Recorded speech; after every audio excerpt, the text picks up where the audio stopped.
Are American Christians supporting Israel because of politics or because they think God will curse them if they don't? Because that's what millions of people believe, literally. So today we're going to dig into one of the most powerful forces in American politics that barely anybody understands. Christian Zionism. So how did a few Bible footnotes change the way that millions of Americans vote, pray, and even push for war? All right, so this is going to be a deep dive. You're about to learn how a mysterious Bible from 1909 rewired modern Christianity and may have changed U.S. foreign policy forever. So let's get right into it. It all starts with a man named Cyrus I. Scofield, a failed lawyer, shady preacher, and former drunk who somehow became one of the most influential theologians in American history. So in 1909, he published something called the Scofield Reference Bible. So on the surface, it looked like any other King James Bible, but it came with a twist. It came with footnotes, so interpretations, and there were thousands of them. Scofield added his own commentary right there on the same page as the scripture. And these weren't just helpful tips or definitions. These footnotes completely changed how people read the Bible. Scofield introduced a system called dispensationalism. Basically, he divided history into 7 eras, or dispensations, and argued that God had 2 separate plans, one plan for the church and one for Israel. Now, to most readers at this time, this was a new idea, but in Scofield's world, Israel wasn't just a thing of the past. It was the centerpiece of the future. Prophecies in the Old Testament weren't metaphors. They were literal predictions, according to Scofield, and they were coming true in real time. And that's when things got political.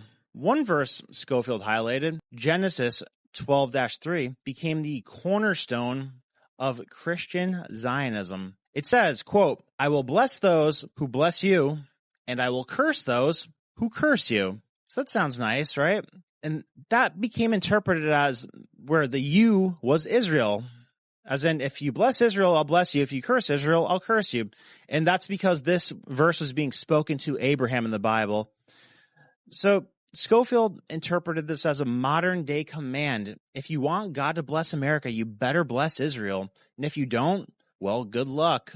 So this idea took off like a wildfire, and not because Scofield forced it, but because it embedded itself inside the faith and infrastructure of millions of people. His Bible became widely popular, especially in Bible colleges, in seminars, and in churches across the South and Midwest America. For many Christians, the Bible wasn't just a spiritual book anymore. It was a political roadmap. Now, here's where it gets really intense. So, Scofield Bible didn't actually change the scripture. It changed how people read it. And in doing so, it made support for the state of Israel feel like a religious obligation. So that's why you see people like Ted Cruz on Tucker Carlson the other day saying, like, I went to the Senate with the idea of wanting to be the main proponent for Israel. We are commanded to support Israel. And what does that mean? So it didn't matter what policies Israel had. It didn't matter if they were right or wrong. If they were Israel, they were God's chosen.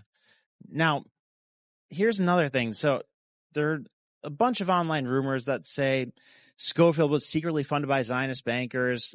Yes, the Rothschilds.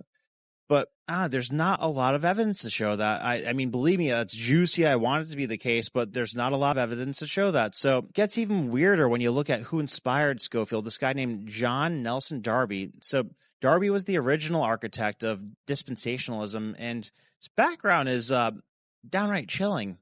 So Darby's family owned something called Leap Castle in Ireland, and it was considered the most haunted castle in the world. There's an estimated 150 dead bodies found in its cellar, and witnesses claimed that satanic rituals were performed right there, and seances were conducted by his relative, Mildred Darby, a Gothic novelist who wrote about a demonic force that she called the Elemental. So while Scofield was promoting this future-centered Israel obsession of his, it wasn't just theology.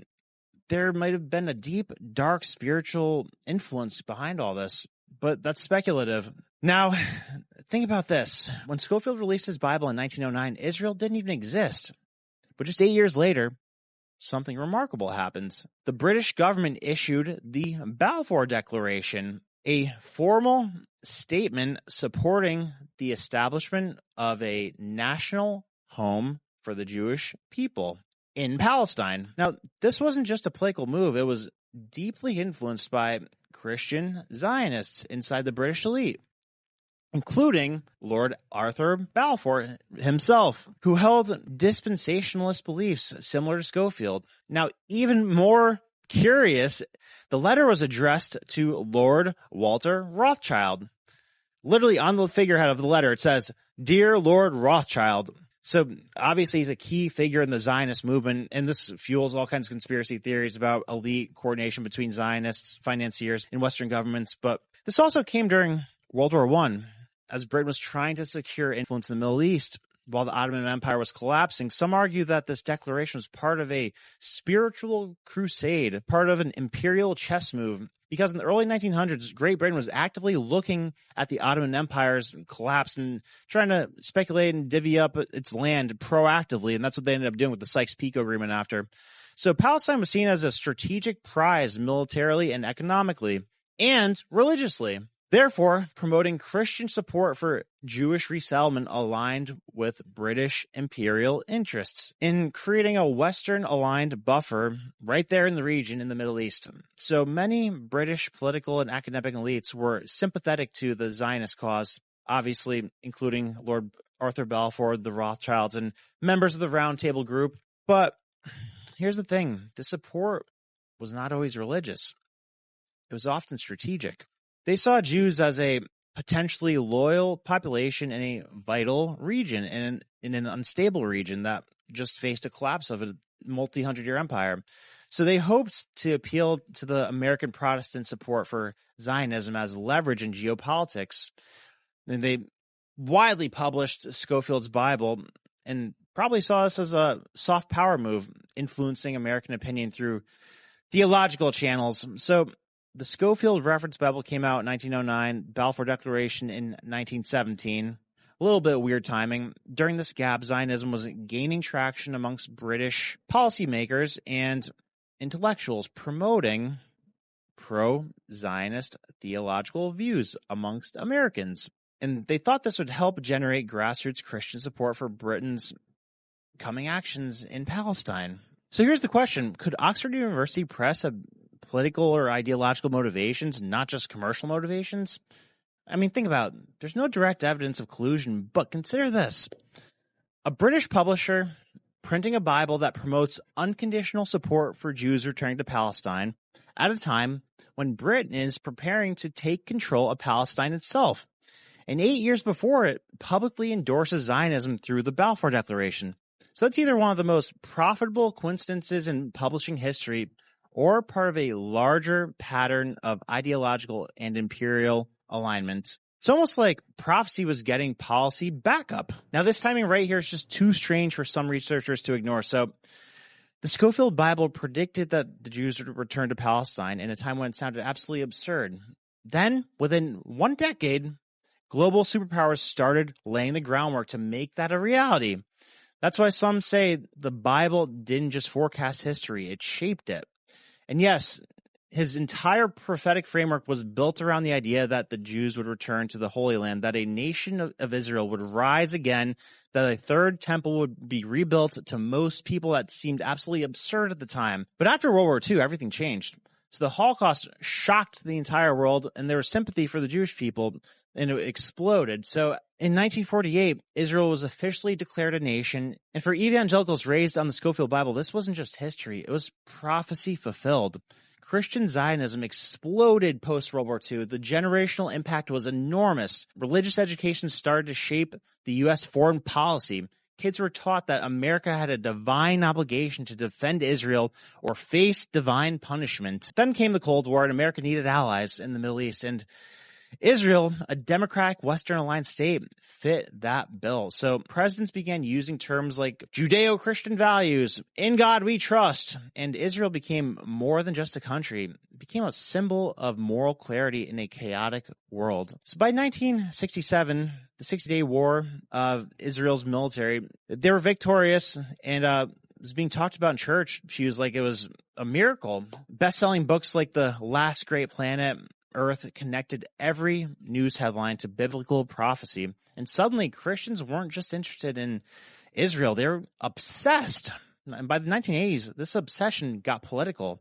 Televangelists like Jerry Falwell and Pat Robertson weren't just preaching salvation. They were preaching foreign policy. So groups like the Moral Majority turned pro-Israel theology into a Republican voting bloc. Evangelicals began to see Israel as God's timepiece. Every move the country made was seen as part of the countdown to the second coming. And here's the kicker. This belief system wasn't driven by Jews. It was driven by Christians. Christian Zionists now outnumber Jewish Zionists by tens of millions. And that's why politicians are terrified of them. So they organize massive rallies, pressure lawmakers, and fund trips to Israel for American politicians. Evangelical leaders like Pastor John Hagee say things like, quote, "The day America turns its back on Israel is the day God turns his back on America," end quote. So if you're hearing that every day of your life, starting in Sunday school when you're a little kid, it's going to have an impact on you. So this is why presidential candidates fall over themselves to prove how pro-Israel they are. It's not about Jewish voters. It's about Christian voters. Because here's the math. Evangelicals, they make up about 25 to 30% of the U.S. population. Jews, they just make up 2%. So if you're a politician in a red state especially, or a swing state district, who are you more worried about upsetting? Exactly. Christian Zionists aren't just part of the Israel lobby. According to some experts, they are the Israel lobby. And their loyalty, it's not to a party, it's to the prophecy. And this is what makes the Christian Zionist movement so powerful. I don't know, who knows, like people might criticize me for making this video saying like, oh, you're saying you're criticizing Jewish things, this and that, whatever. Like, I'm not criticizing Jewish things. I'm criticizing the freaking Christians. Like, you know, people attribute all this power to Jewish people and the Jewish lobby. But I mean, look at what I just said. It's not even necessarily that. It's the 30 million Christians that are just, you know, whatever Israel wants all the time, no matter what. I mean, that's probably going to bring some negative attention to the wrong people. So I think the main takeaway of this video is that Christians might be interpreting this thing they probably are interpreting this thing the wrong way. So they might have this fundamentally flawed idea of how they should treat Israel. Like Ted Cruz going on Tucker last week and saying like, oh yeah, I got into the Senate because I was just so passionate about being like the biggest proponent of Israel in the U.S. Senate. Like what the hell does that mean, Ted Cruz? How about the freaking cost of living? Huh? How about the drug epidemic in America? Like, what does that mean? You entered the Senate to become the biggest proponent of Israel. What the hell does that do for the American citizens? But it's the American citizens' fault because 30% are evangelical Christian and they're just blindly Israel stuff no matter what. So